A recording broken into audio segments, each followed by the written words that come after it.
Por favor, con reverencia vamos a leer el Salmo 114 completo para luego orar e iniciar nuestro tiempo de escuela dominical.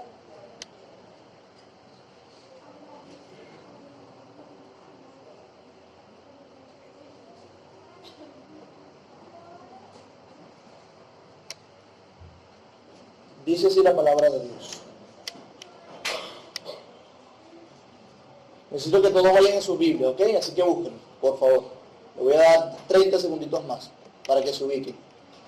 Y todos estemos en un mismo sentir leyendo esta porción de las Escrituras.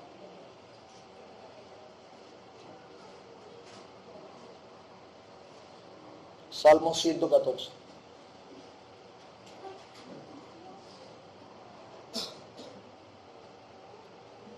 Ubicados. Dice así la palabra de Dios. Cuando salió Israel de Egipto, la casa de Jacob del pueblo extranjero, Judá vino a ser su santuario e Israel su señorío.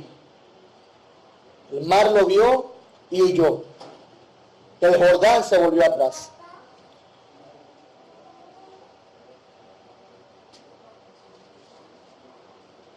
Los montes saltaron como carneros, los collados como corderitos.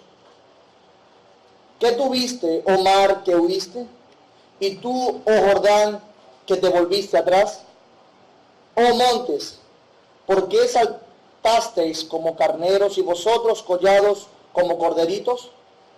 A la presencia de Jehová tiembla la tierra, a la presencia de Dios, del Dios de Jacob, el cual cambió la peña en estanque de aguas y en fuente de aguas la roca. Oramos. Señor, queremos agradecerte por este buen día y te agradecemos en el nombre de Jesús por haberte revelado a nosotros. Gracias por este hermoso pasaje de las Escrituras. Gracias por inspirar a tus siervos, Señor, para hacernos reflexionar acerca de tu gloria, de tu señorío, de tu grandeza. Toda la tierra tiembla a tu voz, Señor. ¿Cuánto más no temblarán tus escogidos? Toda la tierra se sacude. ¿Cuánto más no temerán ante ti aquellos que has redimido, Señor? Queremos agradecerte por tu redención, queremos agradecerte por tu amor, queremos agradecerte por habernos adquirido para ti cuando no lo merecíamos. Quiero rogarte también para que nuestros corazones y nuestras mentes estén dispuestos a escuchar tu palabra, teniendo en mente este pasaje, que la tierra tiembla ante tu presencia.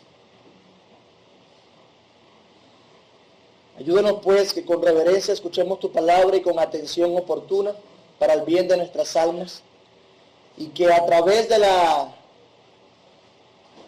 atención cuidadosa de tu palabra nosotros podamos adorarte también, Señor.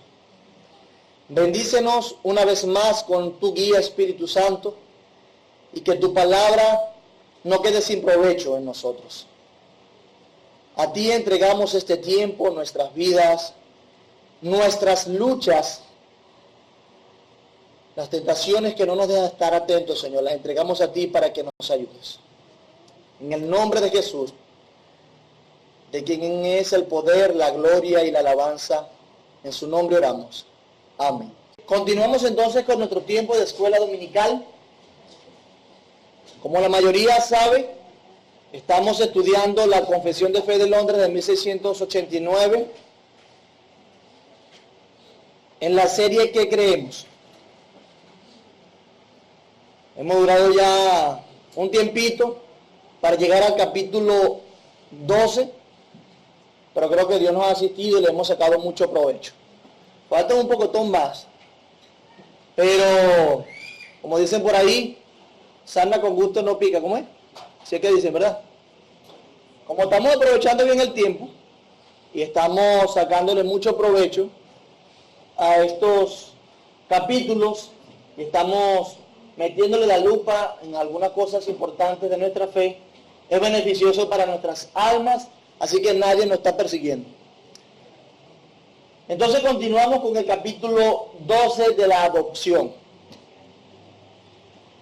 Por favor, ¿alguien me recuerda cuál fue el capítulo anterior? De la justificación. Perfecto, excelente. Ahora viene la adopción. Y quiero que volvamos a leer nuestro párrafo. ¿Alguien que me ayude, por favor?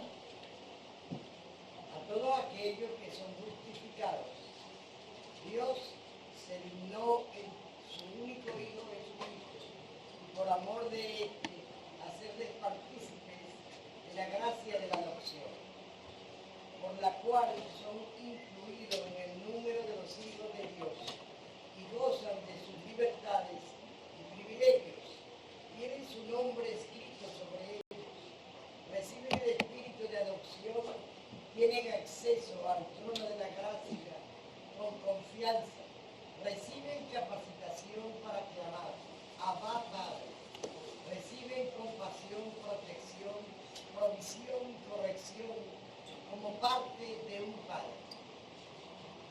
Nunca son desechados, sino que son sellados para el día de la redención y heredan las promesas como herederos de la salvación eterna. Amén. Gracias, mi hermano.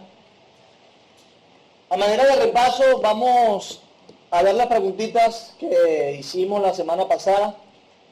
Veíamos que es la adopción a la luz de varios diccionarios. Entre ellos estaba el Vine, significa el lugar y la condición de un hijo dado a alguien a quien no le pertenece de forma natural. Y decíamos que esta palabra la utiliza únicamente el apóstol Pablo y solamente, por cuanto la usa solamente el apóstol Pablo, se usa en los términos de lo que implica la doctrina en el Nuevo Testamento. El diccionario Swanson dice poner a un niño en la posición y los derechos de un hijo propio, calidad de hijo. También revisábamos la RAE.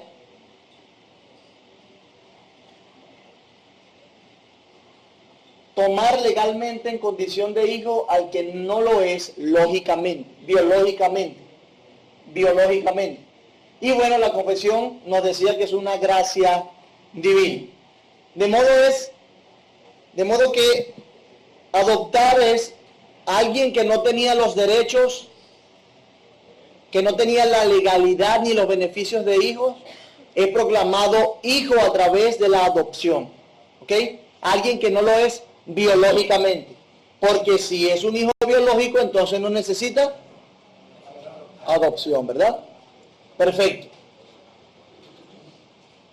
Una de las cosas que yo quería, en la que quería que reflexionáramos, era en lo que significa la adopción, en lo que significa que nosotros seamos constituidos hijos de Dios. Yo soy padre ya del segundo y he podido experimentar lo que otros ya habían dicho antes que yo, lo que implica tener un hijo, la cercanía, el amor, los beneficios, los privilegios que usted desea darle a un hijo y además las expectativas que tiene para su hijo. Algunos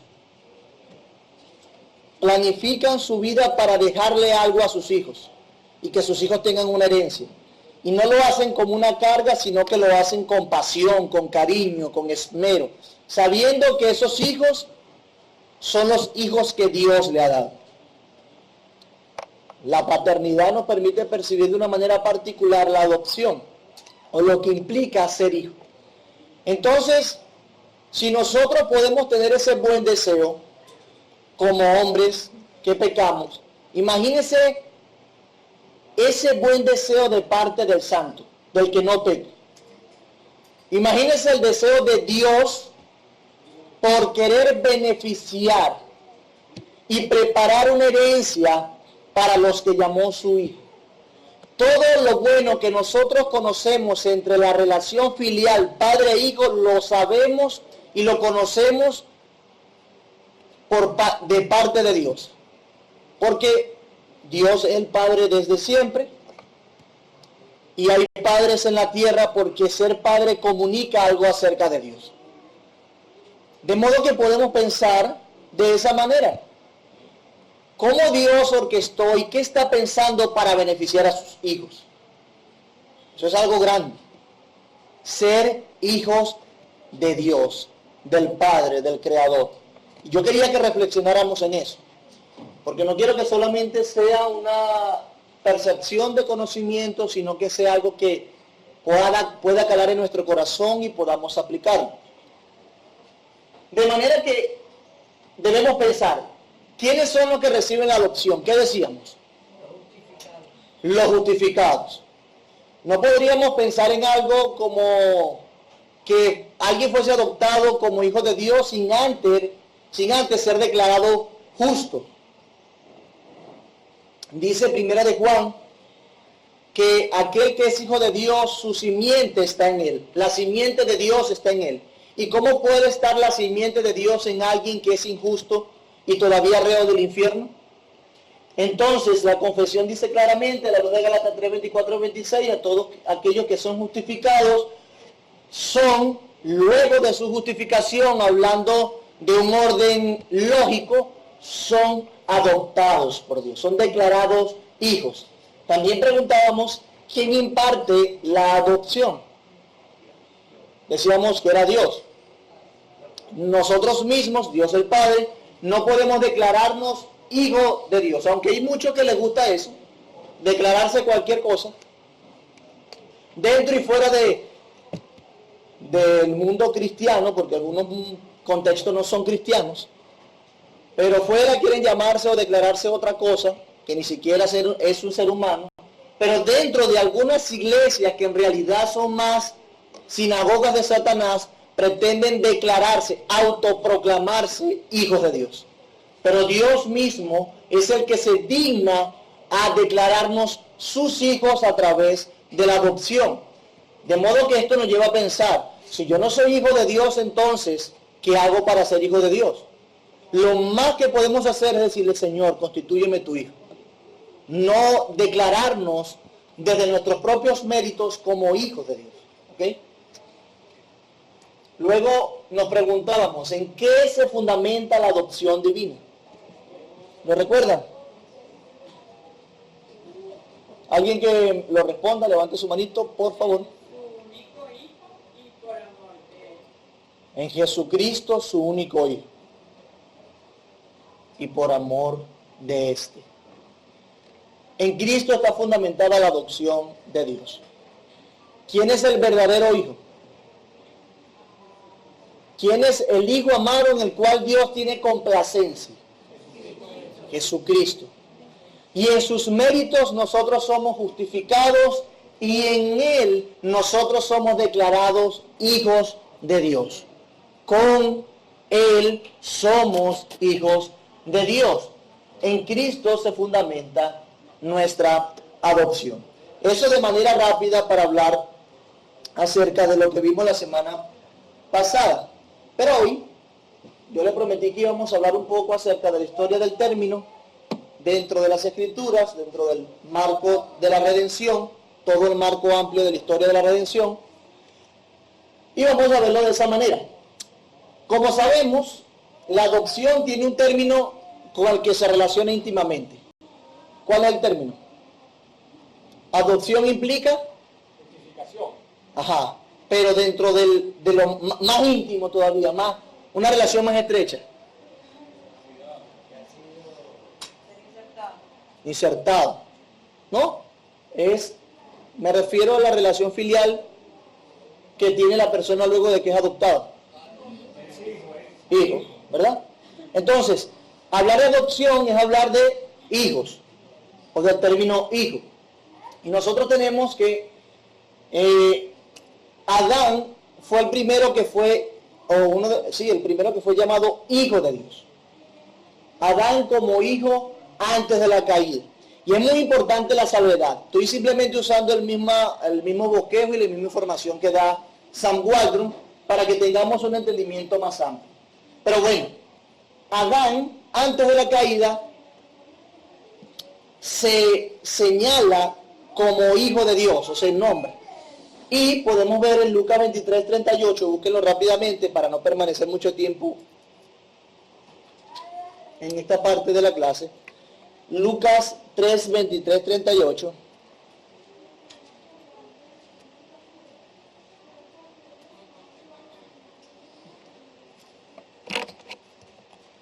Y el que lo tenga lo busca, por favor. Lo lee, por favor. Hijo de Enos, hijo de Set, hijo de Adán, hijo de Dios. Ok.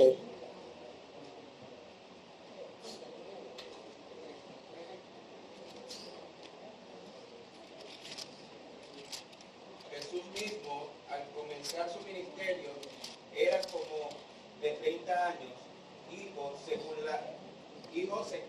según se creía, de José, hijo de Elí.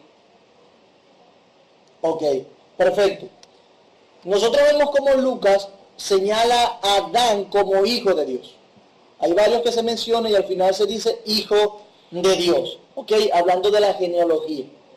Luego, según la comparación que se hace en Génesis 5 del 1 al 3, se implica necesariamente que el ser portador de la imagen perfecta de Dios es ser hijo de Dios.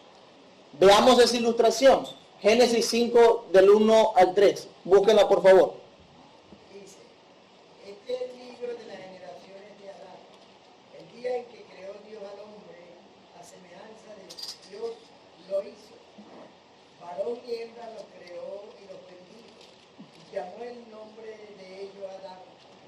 El día en que fueron creados.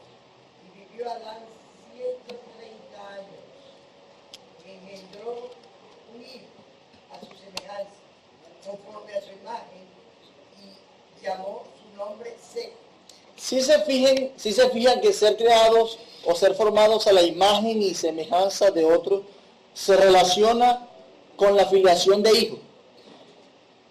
Dentro de las palabras que se usan en los primeros 3 versículos del capítulo 5 de Génesis, dice que Adán fue creado a la imagen y semejanza de Dios. Y luego se usa la expresión para aplicarlo al hijo de Adán, que es Set.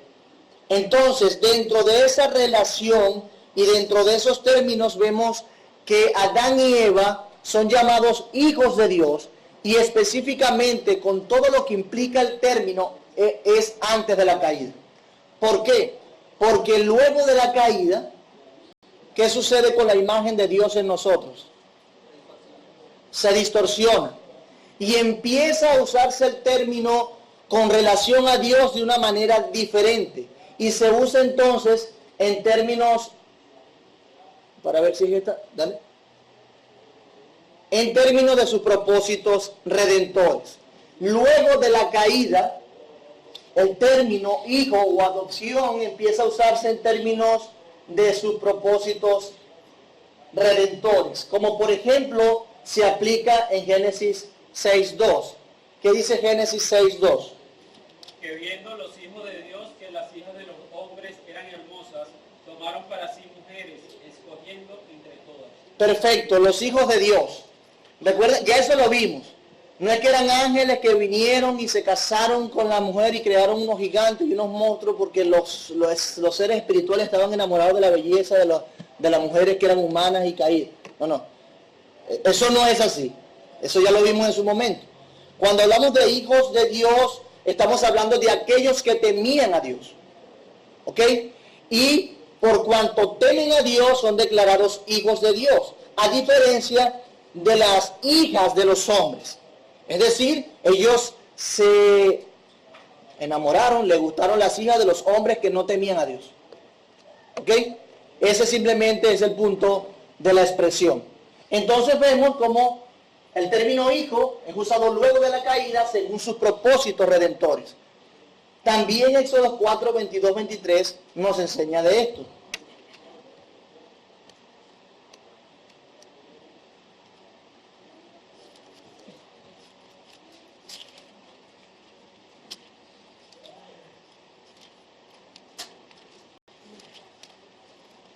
Y dirás a Faraón, Jehová ha dicho así, Israel es mi hijo, mi primogénito.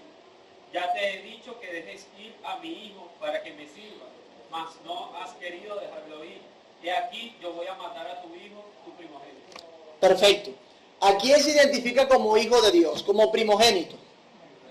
Israel. Y Dios manda decirle estas palabras a el rey de Egipto, Faraón. Entonces, vemos que según sus propósitos redentores y a quien él ha decidido redimir, comprar, hacerlo parte de su familia, lo adopta como hijo. Tanto es el término usado para Israel como hijo en esta porción que dice, por cuanto tú nos dejas ir a mis hijos, yo voy a matar a tus hijos. Valga la expresión y el contexto para sentir la fuerza de lo que implica esa relación filial entre Dios y su pueblo, a quien redimió. ¿Qué iba a sentir Faraón y los primogénitos de Egipto cuando Dios matase a sus hijos? Dolor,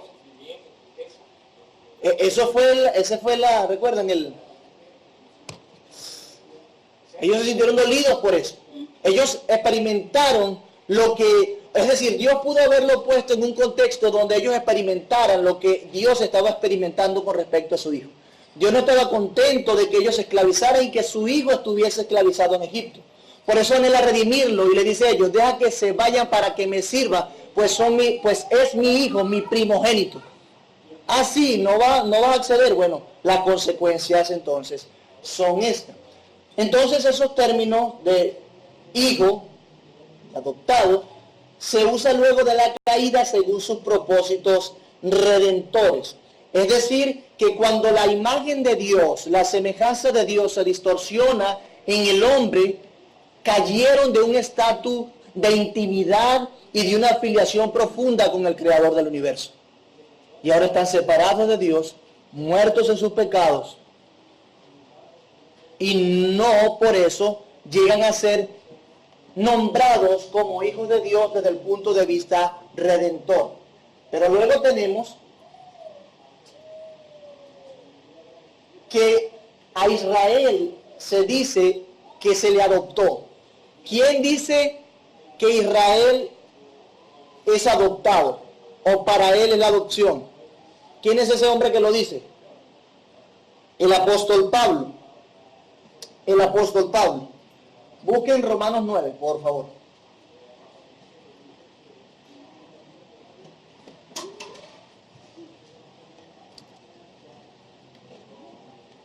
(9:4).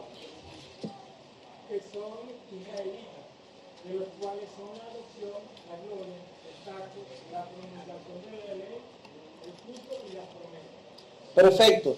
¿De quién son la gloria, el pacto, la promulgación de la ley, el culto, la promesa y la adopción, Luis? ¿De quién es? De Israel, ¿verdad?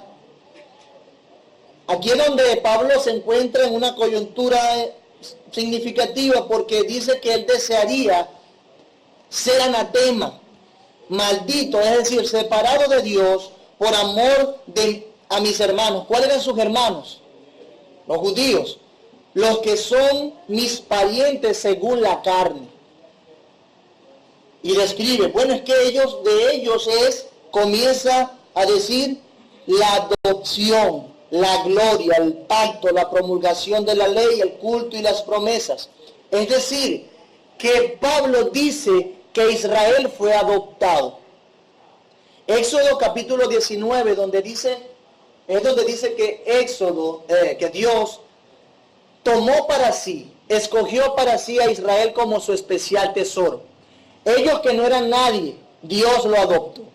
En ese sentido, ellos que no tenían una relación íntima y que no se merecían nada, Dios decide condescender y adoptarlo como hijo. ¿A quién? A Israel. Y luego de que es adoptado, Dios lo elige para sí, para hacer una nación, Israel. Pablo entiende que de ellos es la adopción y le llama, ellos fueron adoptados por Dios porque antes no eran nada de Dios. Eran como cualquier otro pueblo, eso es lo que dice Dios cuando estaba desarrollándose el antiguo pacto. Entonces, de Israel es la adopción. Ellos no tenían una relación como esa, íntima. De hecho, los otros versículos nos señalan de esa adopción y de esos beneficios de hijo que tenía Israel. Deuteronomio 32, 5 al 6, búsquenlo por favor el resto, para leerlo brevemente. La corrupción no es tuya, Perfecto. Así pagáis a Jehová, pueblo loco e ignorante. No es que tu Padre que te creó, Él te hizo y te estableció. Correcto. ¿Cómo le llama allí mi hermana?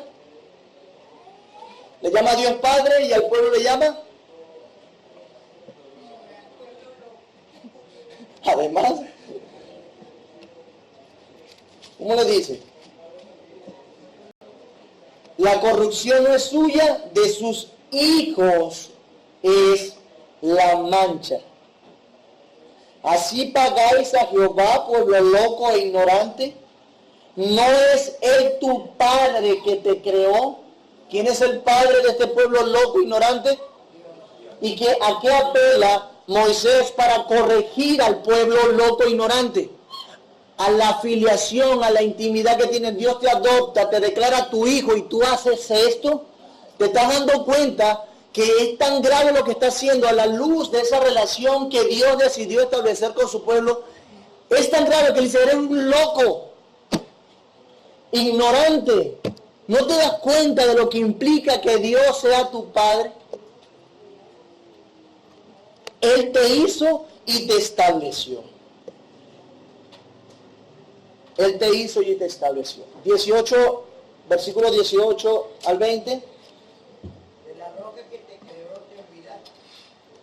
Te has olvidado de Dios tu creador.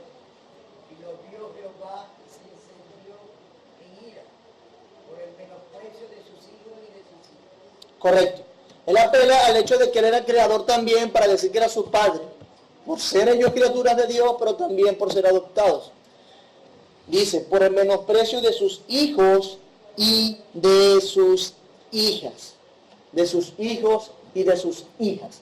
Lo hace o lo comunica de una manera general, plural, donde incluye cada uno de los hombres que constituían Israel. ¿Qué dice Isaías 45?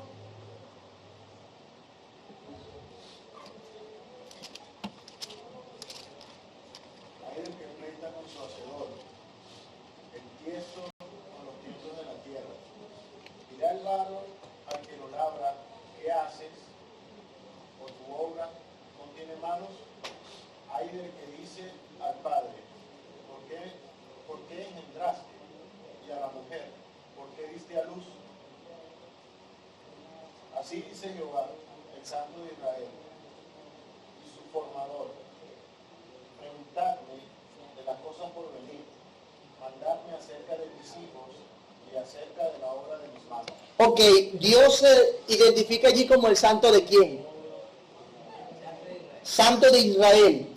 Él dice que yo soy el santo de Israel y su formador. Entonces, cuando use en este caso el término de que es el creador, no solamente lo hace como el creador de todas las cosas, sino como aquel que creó un pueblo para sí y lo hizo intimar con él. ¿Ok? Y le llama, mándame acerca de mis hijos y acerca de la obra de mis manos. Jeremías 3, 31, 9. Irán con lloro, mas con misericordia los haré volver, y lo haré andar juntos, a gozo de agua por caminos derechos, en el cual no tropezará, porque doy a Israel para padre, y Israel es mi primogénito. Mi primogénito, excelente. Fíjense que aquí está más claro que bueno. Porque soy a Israel por padre. Y Efraín, cuando habla de Efraín, ¿a quién se refiere? Lo aprendimos en la serie de las predicaciones que llevamos. ¿Quién es Efraín? Levante la mano. No según la frase usada coloquialmente. ¿Y Efraín?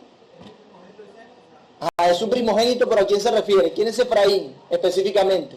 Levante su mano. Efraín. Efraín es una de las tribus y era hijo de José. Ok, Efraín tiene razón, pero ¿a quién se refiere Efraín aquí? Los profetas cuando usan el término Efraín, ¿a quién quieren dirigirse? ¿Qué quieren significar con Efraín? Levante su mano. Jesús, dicen por aquí. No es Jesús. Oye, vale, vamos a devolvernos al capítulo 1 de Oseas. Recuerden que en Oseas, capítulo 1,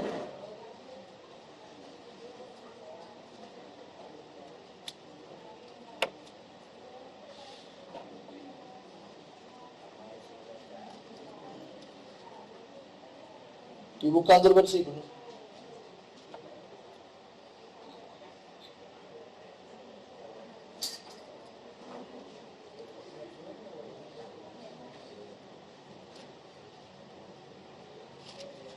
Bueno, no lo consigo el capítulo 1, lo voy a buscar en el 4.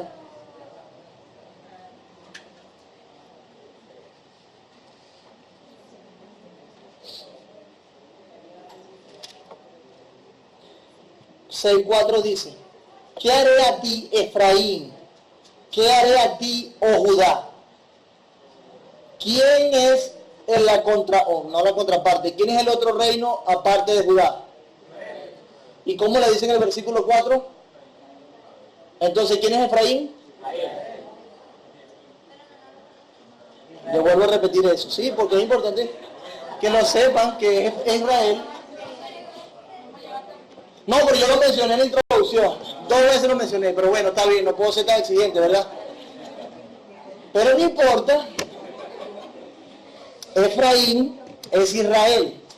¿Qué sucede con Efraín? Era una tribu y era el lugar, el territorio que le habían dado a Efraín, era donde estaba la capital del rey del norte, Samaria.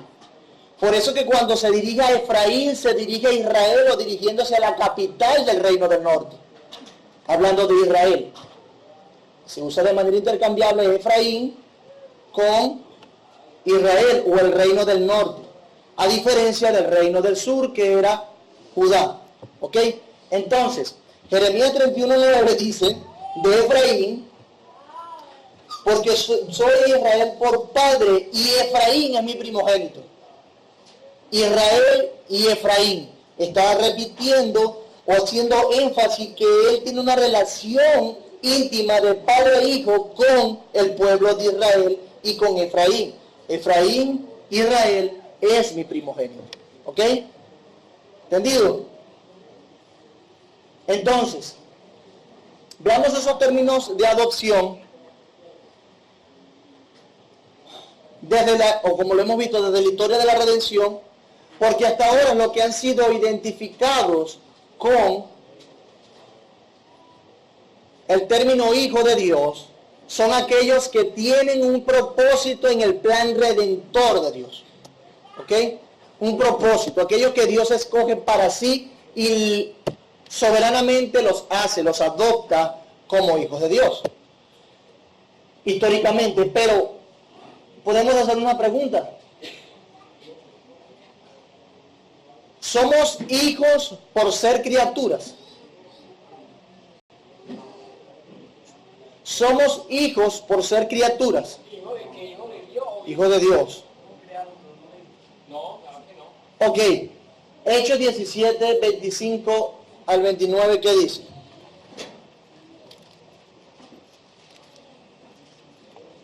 Y es honrado con manos de hombres, como si necesitase de algo, pues Él es quien da a todos vida y aliento y todas las cosas, y de una sangre ha hecho todo el linaje de los hombres, para que habiten sobre toda la faz de la tierra, y ha prefijado el orden de los tiempos y los límites de su habitación, para que busquen a Dios si en alguna manera palpando puedan hallarle, aunque ciertamente no está lejos de cada uno de nosotros, porque en Él vivimos y nos movemos y somos como algunos de vuestros propios profetas, poetas, también han dicho, porque linaje suyo somos.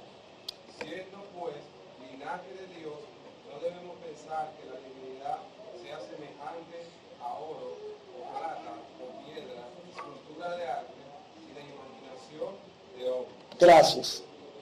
Porque linaje suyo somos. Y él afirma, versículo 20, siendo pues linaje de Dios. ¿Y qué implica que sea linaje de Dios? Aquellos que son linaje de David, ¿cómo lo menciona la Biblia? Son hijos de David. En este punto, si Pablo confirma que somos linaje de Dios, o todos los hombres, hablando de aquellos paganos a los que le estaba hablando, son linaje de Dios, no implica que son hijos de Dios por ser criaturas de Dios. La pregunta es importante porque sí puede ser nombrado, y en algunos contextos se nombran los hombres como hijos de Dios, como por ejemplo en esto, pero en el sentido más limitado del término. Porque la expresión cobra sentido con todo el énfasis cuando se habla de redención. De manera que, en un sentido, son los hombres hijos de Dios, según el argumento que Pablo usa acá. Pero Pablo no quiere decir que todos los hombres son hijos de Dios, como lo es Cristo y como son aquellos redimidos. ¿Ok? Entonces, si se pudiese aplicar el término hijo de Dios para los hombres que no creen, sería de una manera muy limitada. Y ustedes tenían razón. Hijos por ser criaturas. No. Hijos por ser adoptados.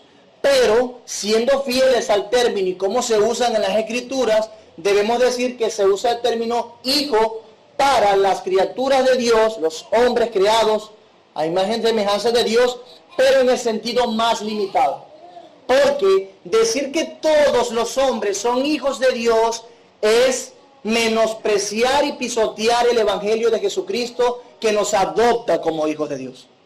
Entonces, ¿qué queremos hacer aquí por medio de esta pregunta? Ser fieles al uso del término, no más. Pero está bien, porque ¿qué pasaje nos dice que los hijos de Dios son los que creen? ¿Alguien que lo recuerde? Juan 1:12. ¿A quién le dio la potestad de ser llamados hijos de Dios? A los que creen. Y eso exalta el Evangelio de Jesucristo, porque solamente en términos de redención nosotros podemos ser constituidos nuevamente en virtud de Cristo, hijos de Dios con todos sus beneficios. ¿Ok? Así que sí, hijos por ser criaturas, no necesariamente. Hijos por ser redimidos, por ser comprados por la sangre de Jesús. ¿Ok? Eso para hacerle un poco de justicia al término y que no estemos excesivamente parcializados sin evaluar cómo se usa el término en otros contextos. ¿Ok? Así que es importante, tenían razón. No, hijos por ser criaturas, no. Son hijos los que son nacidos del Espíritu. ¿Ok? ¿Estamos claros? Perfecto. Eso hablando un poco de la historia del término y de lo que implica ser hijo, porque quiero que tengan en sus mentes que ser hijo de Dios luego de la caída, está necesariamente relacionado con los propósitos redentores de Dios. Se aplica para el pueblo de Israel y se aplica para la iglesia. Gálatas 4 nos da una perspectiva de adopción desde el punto de vista corporativo de la nación. Pero Pablo también lo presenta en Romanos como aquellos que fueron adoptados individualmente, cada uno de nosotros adoptados por Dios, pero en Gálatas, como repito, nos habla de una adopción corporativa. Aquellos que después de la llegada de la fe han creído en Jesús. Importante esto, importante, para que estemos claros de una manera rápida. Pero bueno, vamos a aprovechar el tiempo para seguir avanzando con nuestro párrafo. Ser hijo de Dios da unos privilegios, algunas libertades, algunos beneficios, ¿ok? Que no tiene un hijo, definitivamente. Es natural y nosotros conocemos qué pueden implicar esos privilegios y esos beneficios dentro de la vida común. Mi papá me daba beneficios a mí como hijo que no se lo daba a otra persona. Usted como madre, como padre, le da beneficios a sus hijos que no se los da a otra persona.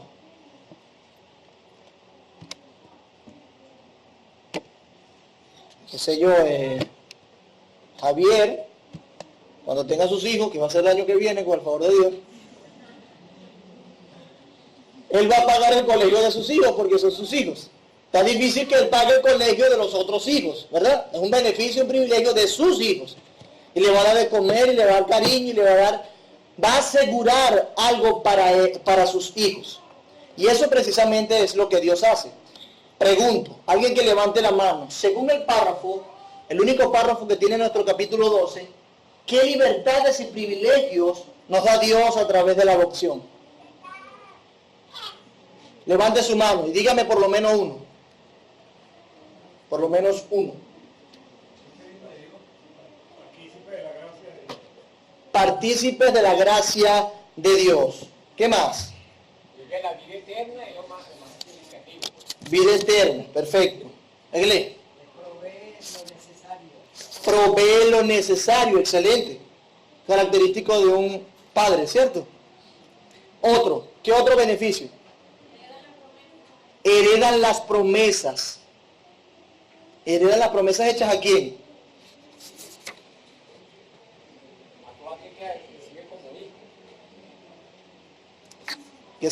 Heredan las promesas que son hechos a aquellos que son fieles perfectamente, y aquel que se ganó toda esa promesa para decir Dios, ¿verdad? Es Cristo mismo. Serían las promesas de Cristo y de aquellos que son fieles, que creen en Él. Ok, ¿son llenos de gracia y verdad? Sí. ¿Qué más? ¿Qué otros privilegios y libertades tienen los hijos de Dios según el párrafo? Hermana Nancy, levante la mano. Levante la mano y yo les doy la palabra. Gracias. Ok, perfecto. Bueno, eso es buenísimo. No son desechados, sino sellados. Por aquí, Tania. No, ¿quién fue el que levantó la mano por aquí? Ana. Bella. José. Tienen acceso al trono de la gracia. Por aquí, Fidel. Los dones del Espíritu Santo, sin medida. Tienen. O sea, eso apareció que Ok, perfecto. También. parte de sus dones entre ellos. Está bien. Orlando. Corrección por parte del Padre. Corrección. Nosotros tenemos que aprender. Bueno, ahora como viejos lo aprendemos, ¿no? Cuando ya necesitamos darle palo a los hijos de nosotros. Pero antes, nuestros hijos, jóvenes, niños que me escuchan, Naomi, Valentina, Orem, Osía, por allá, ¿dónde está el otro? Ajá, usted también como que entra ahí, Andreita. ¿Sí?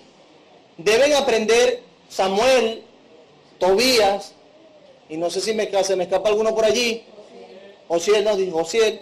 Deben aprender que uno de los beneficios de que sus padres sean sus padres y que lo aman es que los corrigen, los disciplinan, los amonestan y lo hacen por amor. ¿Ok? José, ay, José, este como que no es hijo del pacto. Pero es una muestra de amor y un privilegio de ser hijo de alguien que lo corrijan. Así que sepan que sus padres lo están amando cuando lo corrigen. Así como yo le digo a todos los adultos que profesan la fe cristiana acá, que se inquietan y entristecen y se deprimen sobremanera cuando Dios decide disciplinarlos y pasarlos por el fuego de la prueba, porque entienden que no se lo merece. Yo quiero decirles que los privilegios, beneficios y libertades que Dios le ha dado es que lo corrija, y es una muestra de amor de parte de su Dios. Así que levante su cabeza deprimida, anime su corazón y dése cuenta que usted está siendo objeto del amor de Dios. Porque ¿a qué hijo es a quien Dios no disciplina? Dios disciplina a sus hijos. ¿Ok? Entonces, otro más. Levantó la mano por allá, hermano Luis. Coheredero con Jesucristo. Excelente. Ay, eso es grande, eso es grande. Coheredero. Pero bueno, vamos a avanzarlo según los pasajes que tenemos acá.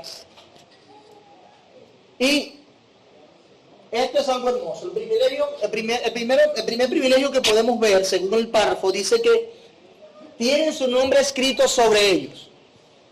Ok, busquen los versículos. Romanos 8:17. ¿Qué nos enseña? Y si hijos, también herederos, herederos de Dios y coherederos con Cristo. Si es que padecemos juntamente con Él, para que juntamente con Él seamos glorificados. Perfecto. Y si hijos también herederos. ¿Por qué herederos? Porque tenemos el nombre de Jesús en nosotros. Y seremos coherederos con una condición. ¿Qué condición? Si es que padecemos juntamente con Él. No, pero es que si eres hijo del rey, hijo del reino, no tienes que padecer porque eres hijo del rey. Eso es una verdad que enseña Romanos 8, 17. No. De hecho, lo que nos caracteriza, una de las cosas que nos caracteriza como hijos de Dios, como aquellos que portan el nombre de Dios, de Jesús, es que padeceremos con Él. ¿Ok? Así que, ojo pelado con eso. Juan 1:12. Mas a todos los que le recibieron, a los que creen en su nombre, les dio potestad de ser hechos hijos de Dios. Los que creen en su nombre. Importante, vamos a hablar de esa expresión. Segunda de Corintios 6:18. Seré para vosotros por Padre, y vosotros me seréis hijos e hijas, dice el Señor Todopoderoso. Perfecto. Apocalipsis 3:12. Al que venciere yo le haré columna en el templo de mi Dios, y nunca más saldrá de allí, y escribiré sobre él el nombre de mi Dios, y el nombre de la ciudad de mi Dios, la nueva Jerusalén, la cual desciende del cielo de mi Dios, y mi nombre nuevo. ¿A quién escribirán el nombre de Dios sobre ellos? Al que venciere. Al que diera como evidencia su victoria, que permaneció hasta el fin. ¿Ok? No es que va a vencer, tengo que vencer para ganarme la salvación. No, la evidencia de que es un hijo de Dios y que su nombre, tendrá escrito el nombre de Dios sobre él, es que venció. Dios lo preservó hasta el fin. Y venció por la gracia divina. Hermanos, tiene su nombre escrito sobre ellos. Esto es algo importante porque además que nos identifica como un sello, cuando hablamos desde la perspectiva del Señor Jesús como Salvador, tener el nombre de Él implica que nosotros tenemos entrada al Padre como Él tiene entrada al Padre. ¿Ok? Cuando nosotros terminamos nuestras oraciones, ¿cómo las terminamos? En el nombre de Jesús.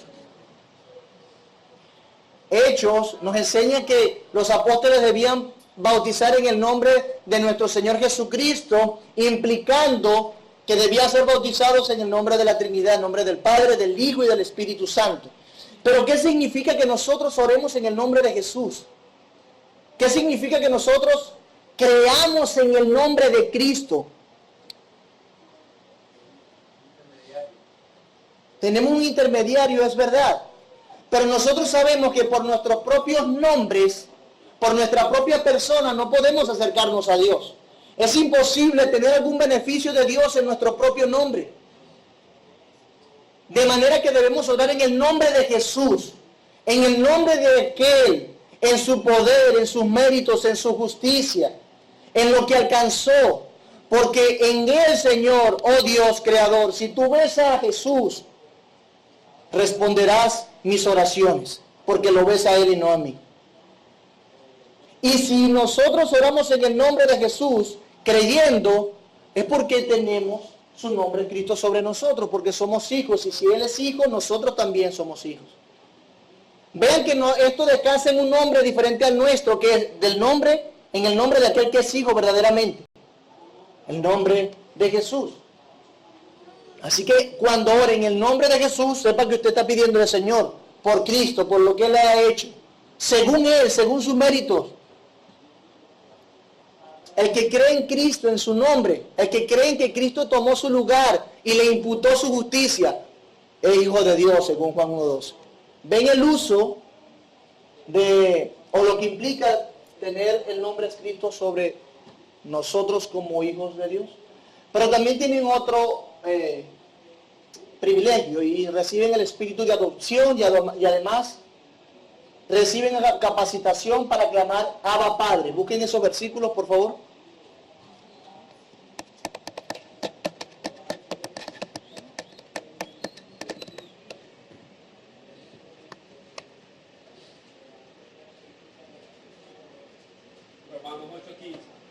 pues no habéis recibido el espíritu de esclavitud para estar otra vez en temor, sino que habéis recibido el espíritu de adopción por el cual clamamos, Abba Padre. Abba Padre. Gálatas 4:6. Porque sois hijos, Dios ha enviado el Espíritu de su Hijo a nuestros corazones, clamando Abba Padre. Perfecto. Fíjense que reciben el espíritu de adopción y además reciben la capacitación para clamar Abba Padre. La pregunta es, recibir el espíritu de adopción es interesante porque nos dan el lugar, el estatus, la formalidad de ser hijos de Dios a través de su espíritu. Y su espíritu implica que Dios está dentro de nosotros, que Jesús está en nosotros, somos templo de Dios. Pero cuando habla de Abba Padre, ¿qué significa? ¿Qué es Abba Padre? Seguramente se acuerda de la canción, Abba Padre. Sí, se la acordaron, ¿verdad? Una vez leí que era como una expresión muy íntima, como de un hijito a un padre, que era como papito. Ok. ¿Y más? Perfecto. Fidel. He escuchado que Abba significa papito, ¿cómo decirle papito? Ok. Cariñoso desde el hijo hacia el padre. Claro. Es como trayéndolo a nosotros. Lo que pasa es que ese término papito es muy amplio ahora. Pero te entiendo, que no tema que te entiendo. Estamos en lo mismo. Ok. Perfecto. Pero fíjense. Abba Padre, como dice Henry, es un término arameo que significa Padre mío. Ok. Pero aquí se usa doble expresión. Abba Padre, un término arameo y un término griego. Para comunicar algo, da una expresión. ¿Quién dijo de su propia boca Abba Padre? ¿Cuándo? ¿Verdad? Abba Padre, si por favor, si es, pasa de mí esta cosa. Pero no se haga lo que yo quiero, sino que se haga tu voluntad. Pero ¿qué estaba comunicando Jesús allí? Fíjense que el Hijo amado de Dios fue el que dijo Abba Padre. Y tenía el argumento. Pero ahora nos dicen, piensen eso, que cuando nosotros recibimos el espíritu de adopción, también recibimos la capacitación para llamar a Dios Abba Padre. Como decía Tania, es un término que implica intimidad, fervor, implica una relación estrecha, muy estrecha, por lo cual tú puedes llamar Abba Padre a Dios. Antes no teníamos esa capacitación. Luego, por medio del espíritu de adopción, siendo hijos, podemos llamarlo en completa plenitud y con cariño, intimidad y con una relación destacada, que Dios es nuestro Abba Padre, nuestro papá. Es como si decía, Padre mío, Padre. Eso es lo que más o menos, si lo leemos literal, Padre mío, Padre. Una intimidad que expresa cariño y que solamente los hijos pueden decírselo a los padres. Es decir, si lo usamos de una manera aquí entre nosotros, si yo le digo a José Ochoa, o no, mejor no, yo no, otra persona, porque yo sí le puedo decir a José Ochoa, papá. Otra persona que no es ni Alberto ni William, le dice Abba Padre, él no se va a sentir cómodo porque ese término se usa solamente por la relación filial que ellos tienen, la cercanía, la intimidad. Alguien que está conociendo le dice Abba Padre. No. Claro, no se usa, simplemente lo estoy aplicando para que lo entendamos. Pero eso es lo que quiere significar. Es solamente usado por aquellos que tienen una relación íntima, cercana y fervorosa con Dios y pueden clamar Abba Padre. ¿Ok? Padre mío, Padre. Por eso, en virtud de que hemos recibido el espíritu de adopción, también tienen acceso al trono de la gracia con confianza. Hablamos de trono, hablamos de monarquía, hablamos de rey. Y si alguien se acercaba ante el rey sin permiso, autorización o sin la diestra del rey, esa persona debía. Hay muchos ejemplos bíblicos en el Antiguo Testamento donde presentan esa condición. La gente sabía que se arriesgaba si entraba a la presencia del rey ante su trono sin permiso. Ahora, lo mismo pasa con nosotros. Aquellos que se expusieron a la santidad y a la gloria de Dios, el Padre creador del universo, temieron por su vida. Y dijeron, ay de mí que soy hombre muerto, porque mis ojos han visto al Rey. ¿Quién fue ese? Isaías capítulo 6. Cuando se le apareció en aquel trono al Señor. Temen por su vida porque saben lo que implica. Pero ahora nosotros, con libertad y con los privilegios de un hijo, podemos entrar, usando, valga que es una ilustración, corriendo ante el trono de Dios y echarnos en sus brazos porque somos hijos de Él. Si ven los privilegios, tienen acceso al trono de la gracia con confianza. Por eso es que el pasaje dice con confianza, confiadamente. O los pasajes, inclusive el de Hebreo. Si ven la intimidad que expresa ser hijos de Dios, tú puedes acercarte ante el trono de la gracia con libertad porque eres su hijo. Así como mi hija puede acercarse corriendo ante mi trono, que es la oficina, a darme un abrazo mientras yo estoy estudiando o hacer otra cosa. Y pasa seguramente en sus familias. Pero viene otra persona así medio acelerada y yo digo, cálmate, eres digno de muerte. Has entrado en mi presencia. Pero lo que quiero es que entendamos esa intimidad, esa filiación, ¿ok? Efesios, por lo menos, lean... Sí, Efesios 3:12. En quien tenemos seguridad y acceso por confianza por medio de la fe en Él. Perfecto. Por medio de la fe en Él podemos acercarnos. Y bueno, voy a leer este último privilegio, porque queda algo más, pero ya se nos acabó el tiempo. Y lo voy a hacer de una manera general. Ok, allí lo tenemos. Reciben compasión, protección, provisión y corrección como por parte de un padre. Nunca son desechados, sino que son sellados para el día de la redención. Busquen Lamentaciones 3:31, por favor. Otro que busque Hebreos 12:6.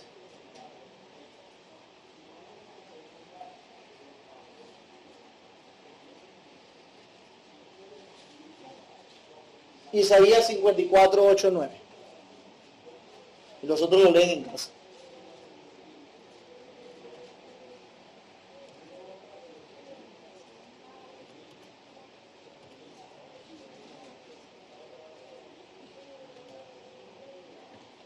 Tienen allí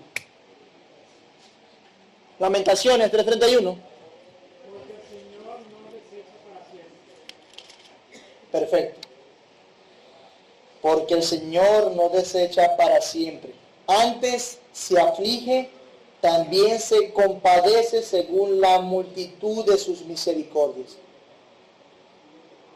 Porque no aflige ni entristece voluntariamente a los hijos de los hombres. Hermanos, el Señor no desecha para siempre a los que redimió. Como bien dice, nunca serán desechados.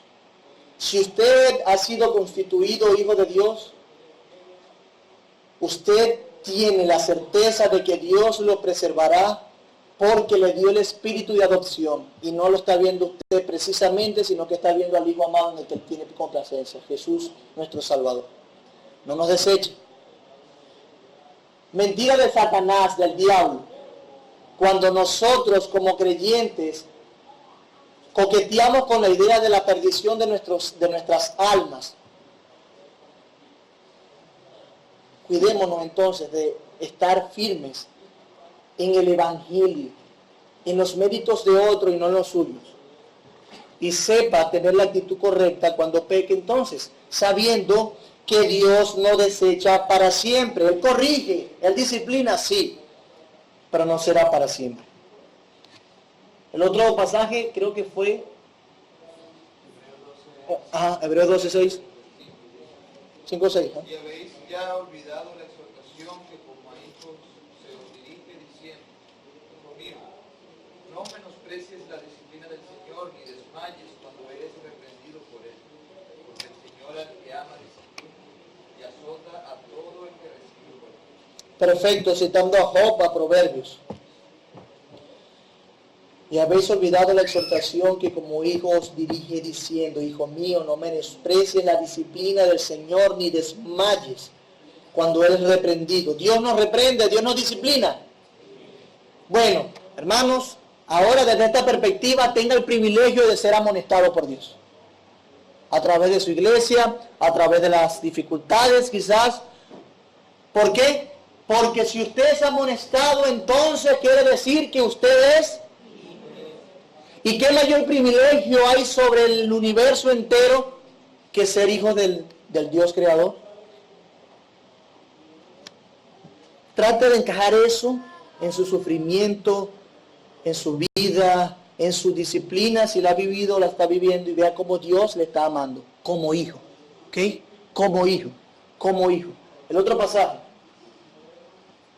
creo que era Isaías.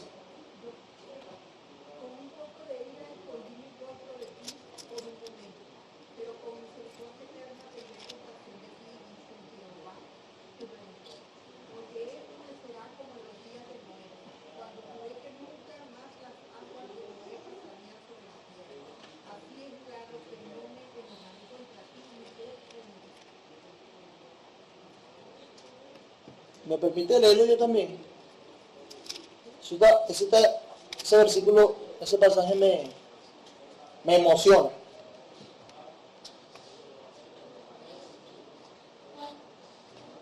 Por un breve momento te abandoné, pero te recogeré con grandes misericordias, versículo 7. Con un poco de ira escondí mi rostro de ti por un momento, pero con misericordia eterna tendré compasión de ti, dijo Jehová, tu Redentor. Porque esto me será como en los días de Noé, cuando juré que nunca más las aguas de Noé pasarían sobre la tierra. Así he jurado que no me enojaré contra ti ni te reñiré. Hablando de aquel pueblo que había redimido y había constituido hijo. ¿No traen paz a su alma esas palabras? No quiero ni explicarla yo porque... Pero entonces reciben compasión, protección, provisión. Mateo nos habla de la provisión y corrección como parte de un padre. Nunca son desechados, sino que son sellados para el día de la redención, hablando de aquella consumación de los tiempos. Y terminamos ya.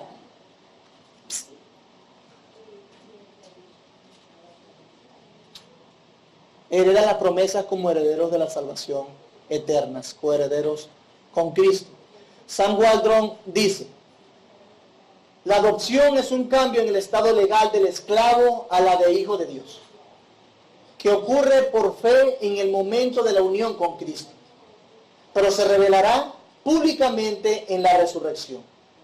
Es un acto de la gracia libre de Dios que fluye del amor electivo de Dios y Padre en la eternidad, y del poder regenerador del Espíritu Santo en el tiempo. E inmediatamente confiere el espíritu de adopción y el privilegio de ser uno de los coherederos de Dios, así como privilegios, obligaciones y responsabilidades. Es un cambio del estado legal de esclavo a hijo. En aquel momento cuando creímos y Dios, por medio de la fe, nos hace sus hijos. Sus hijos. El Señor bendiga esto en nosotros y nos permita percibirlo, aprovecharlo, amarlo, degustarlo de una manera que transforme nuestra vida. Son hijos, los que creen son hijos, hermanos. No deje que mi limitación no lo cautive. Vea esos pasajes de las Escrituras y cautives, sabiendo todos los privilegios que tiene como hijo de Dios. Pero también recuerde todas las responsabilidades que tiene como hijo de Dios. Amén. Señor, quiero darte gracias por este buen tiempo. Te ruego que prosperes tu palabra y que nos ayudes a ser fiel a ti. Gracias. Gracias, Dios, por constituirnos tus hijos, por adoptarnos, Señor. Porque nos diste el espíritu de adopción. Gracias. Gracias, Jesús. Gracias, Dios, porque no merecíamos esto. No merecíamos tener entrada con confianza ante el trono del Rey de Reyes y Señor de Señores. Pero ahora podemos entrar confiadamente. Te ruego, Dios, Espíritu Santo de Dios, que transformes nuestra vida en virtud de esta verdad. Y que en momentos de depresión, de tristeza, inclusive de tentación, de ceguera espiritual, puedas recordarnos que somos tus hijos y que actuemos como tal. Te ruego que cuando sintamos que estamos lejos de ti, recordemos lo que Cristo ganó para nosotros. Consuela nuestros corazones como has prometido. Amonéstanos como has prometido, Señor. Protégenos y provéenos como tus hijos. En el nombre de Jesús, en su poder, en sus méritos. Amén.